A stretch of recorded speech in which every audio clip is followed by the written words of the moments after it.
Now, earlier I mentioned that the Lord, when He called me, said specifically, this is what I want you to do.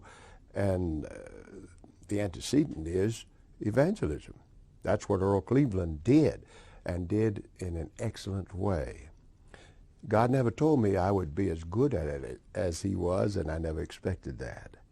But I could do it. I could do that work. God would prepare me to do that work. And so it was well known that I was prepared at Oakwood to be a minister, and I wanted to be what I called a pastor evangelist. There were several of us in that class who felt the same way, because an evangelist is always a guest or a visitor. But a pastor evangelist stays with the people he has baptized, and you don't have those ordinary losses, at least not to the extent as when the minister leaves and goes on and another pastor takes over. And so as soon as we were hired, they announced that we would be sent out into the field with various seasoned evangelists. The one that I was to go with was Elder J. Gershom Dasent, a mighty preacher of prophecy. He went to a small town in western Pennsylvania, a coal mining town, Uniontown. And he set up a tent, and I was a tent master. Now, a tent master couldn't go anywhere. He had to stay close because he guarded all of the equipment, and Elder Dasent had gobs of slides and projectors and microphones and all of that. So my work essentially was to stay there. But on some days he would come early, and then I would get out into the field. That's how it all began. I probably shouldn't mention this, but I'm going to. Elder Dasent is asleep in Jesus. He was a conservative, wonderful, powerful preacher. But for some reason, the people who knew him got the impression that he was austere, and therefore I wouldn't enjoy my work. I'm so glad I never allowed things like that to bother me.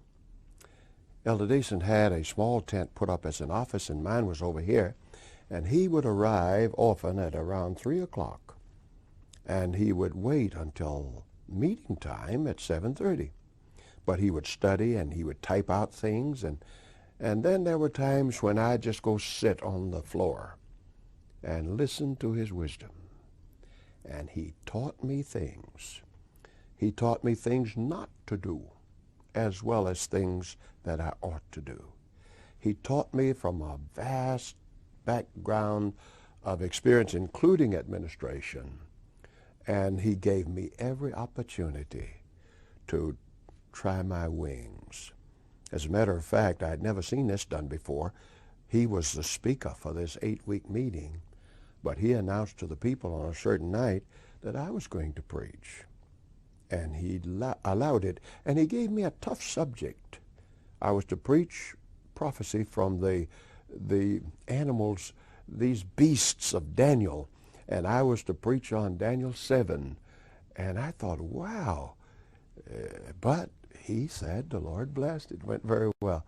He was also interested in me as a person, and he wanted me to grow. He was interested in my interests. And so he worked it out on his own volition for me to have 2 long weekends to drive with some others to Pine Forge, where my beloved lived. That was the beginning for me. The very next year, I wanted to go where everybody else seemed to be going, to work with Elder Cleveland. Administration called me in and said, no, Brooks, we want you to run your own. We think you're ready. They assigned me Chester, Pennsylvania. Now, I love to tell this. I used to tell it to young preachers that they had me counseling. I'd say, you know, we put up a tent, and though we had fierce storms and awful experiences, we doubled our membership. And they look in awe. Double the membership?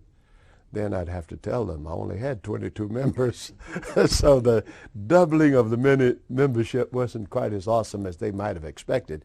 But I learned early the value of one soul. Ellen White says in the book Evangelism, one soul is worth more than the whole world.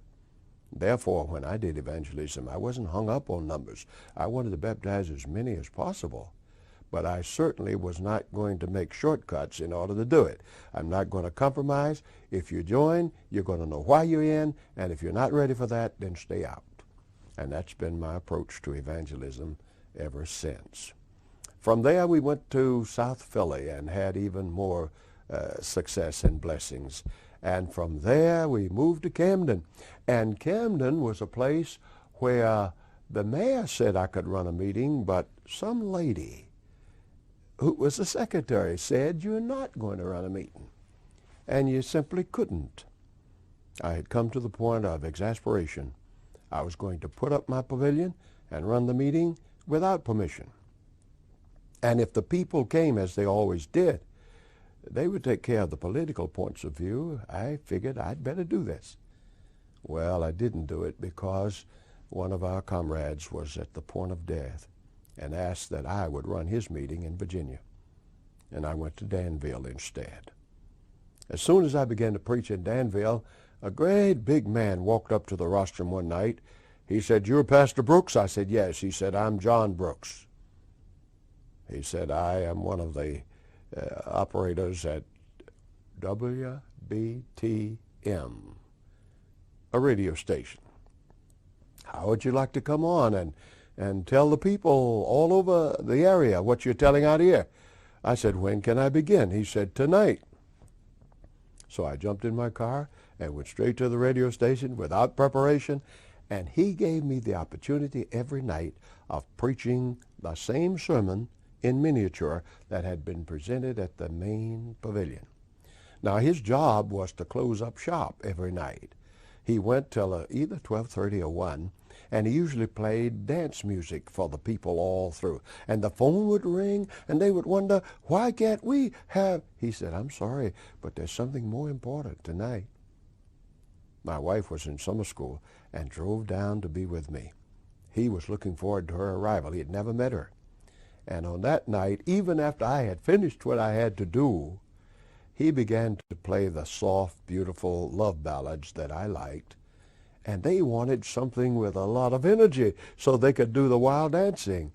He said, "No, tonight everything is sweet and easy in honor of a special guest in town." But the important thing is the Lord gave us baptisms, that including a minister or two, and these have lasted until this very day. While many of my loved ones are asleep in Jesus, wherever I go, I find their children, or I find them with hoary heads, always delighted to see each other in Christ Jesus. Danville, Virginia. I didn't get to run a meeting in Camden. They moved me to Columbus, Ohio. We did 2 or 3 meetings there, every one of them blessed. Hey, there's something I want to tell you about that first meeting in Columbus, and in order for you to get it, I have to go back to Oakwood. I had just gotten to Oakwood, and I remember I had just come out of the world too. And when you're around wonderful people and holy people, you feel so unworthy, and I did. And I'm sitting in church once that place is packed, and Elder C.E. Mosley is preaching. And what a mighty sermon. You just feel like you're going to break out in I don't know, at any minute. It was so powerful, and I'm not that emotional. At least I wasn't. And after he had been preaching about 35 minutes, I saw something I had never seen in my life. A young man who had been known to be worldly got up from his seat, walked down the aisle, and stood right before Elder Mosley, weeping his heart out. Now, the important thing is, no appeal had been made. There had been no break. There had not been an invitation. He just got up and went down there. And I thought, what is this? I'd always heard an appeal. Next thing I knew, 2 or 3 ladies, 2 or 3 other guys. By the time it was over, I imagined 35 or 40 people were standing down there, and Elder Mosley just kept preaching. He had never offered an appeal. Oh, I don't need to tell you what an impact that had. To me, it was a direct manifestation of the Holy Spirit working with a man of God. And I felt so small. Lord, isn't that something? If I can never be that kind of man, aim me in that direction. Columbus. Big tent in a nice area, meetings going well, crowds every night. I always like to use images on the screen to recap my sermon. And every night there'd come a point where I would turn off the lights and go to the screen, and then I wanted to end up with Christ in his passion on the cross. And I had been running for perhaps 4 or 5 weeks. This was an 8-week campaign.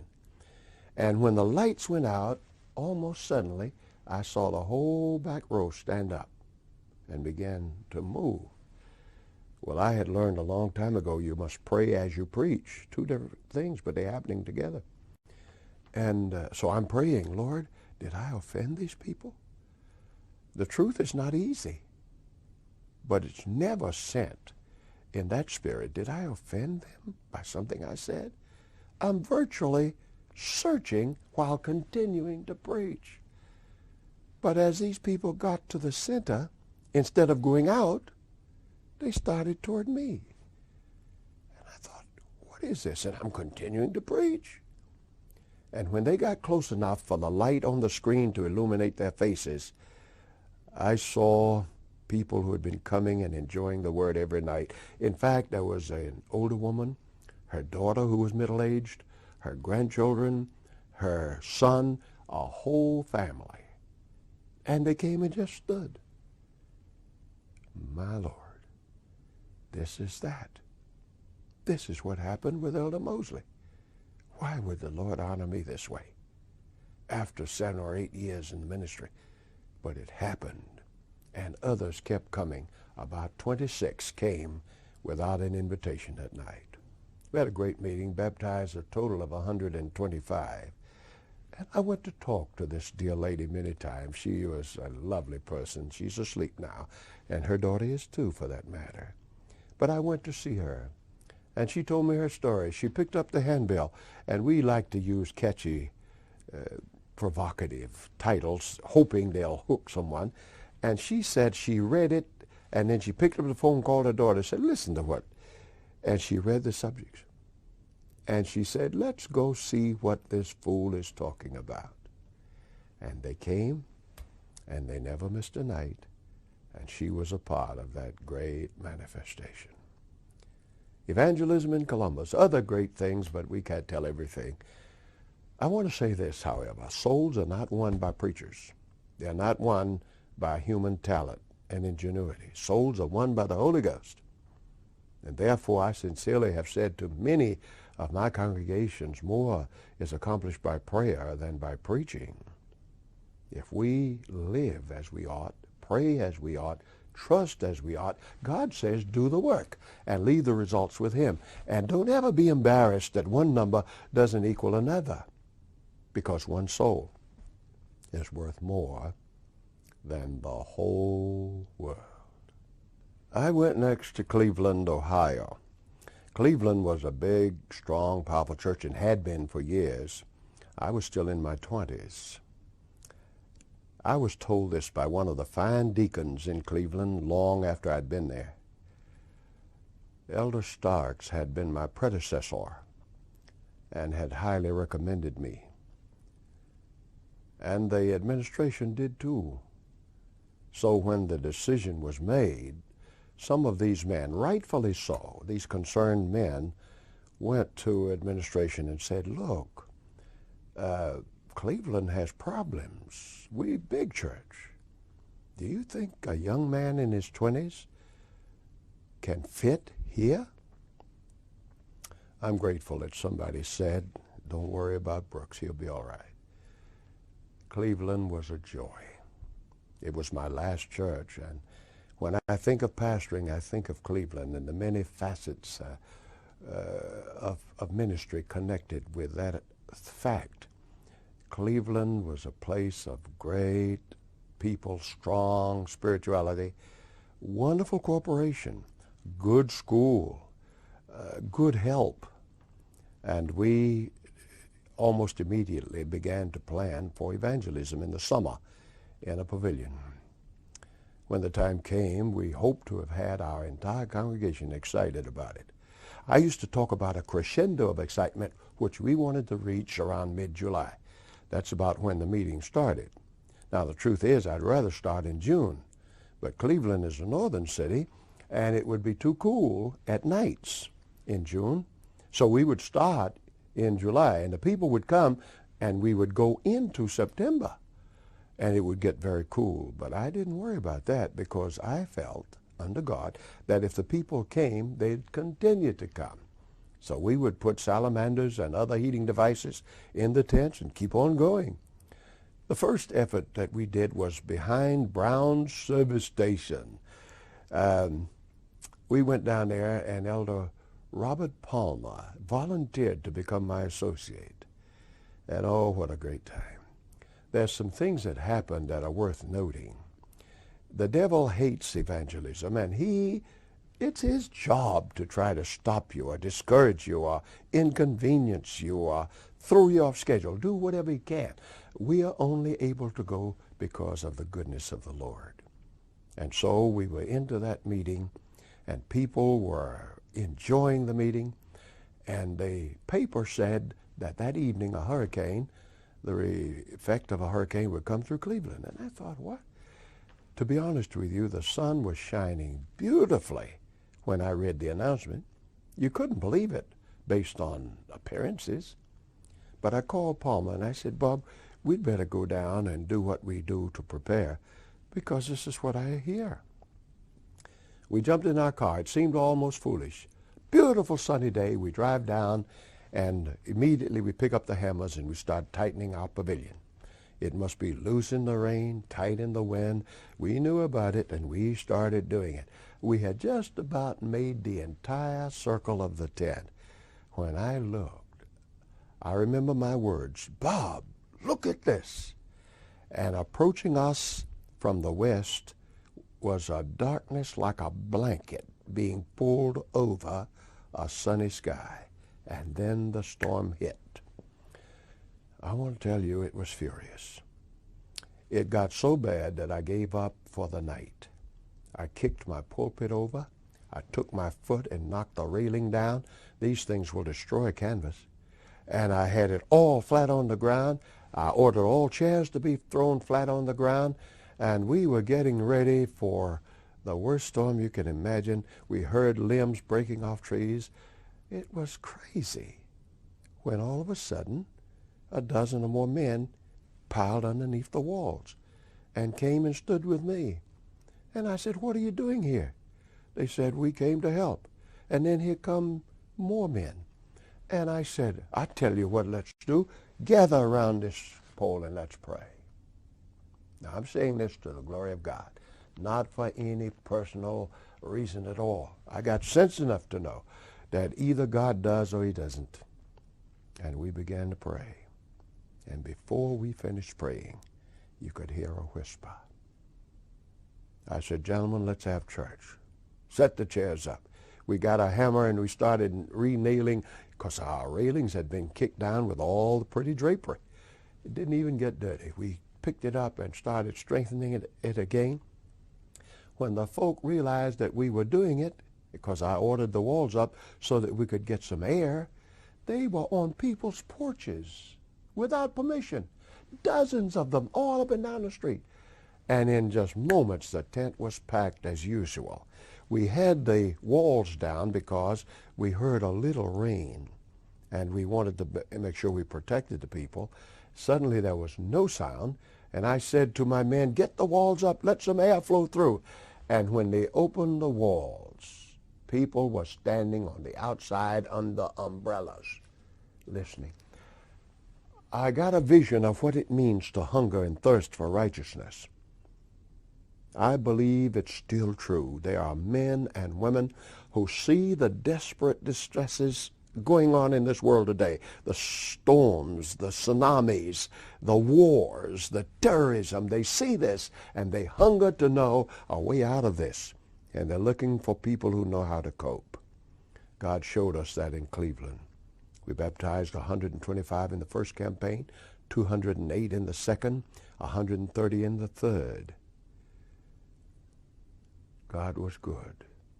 The church that I pastored as a second church, we gave entirely to Pastor Robert Palmer, and he took off like a rocket, became president of the conference, now retired, but one of the great men of the church. His congregation grew, my congregation grew. We became the largest church in the Allegheny Territory, the Cleveland Glenville Church. I shall never forget how God honored us there. Oh, there were so many things we accomplished. I don't have time to tell it all.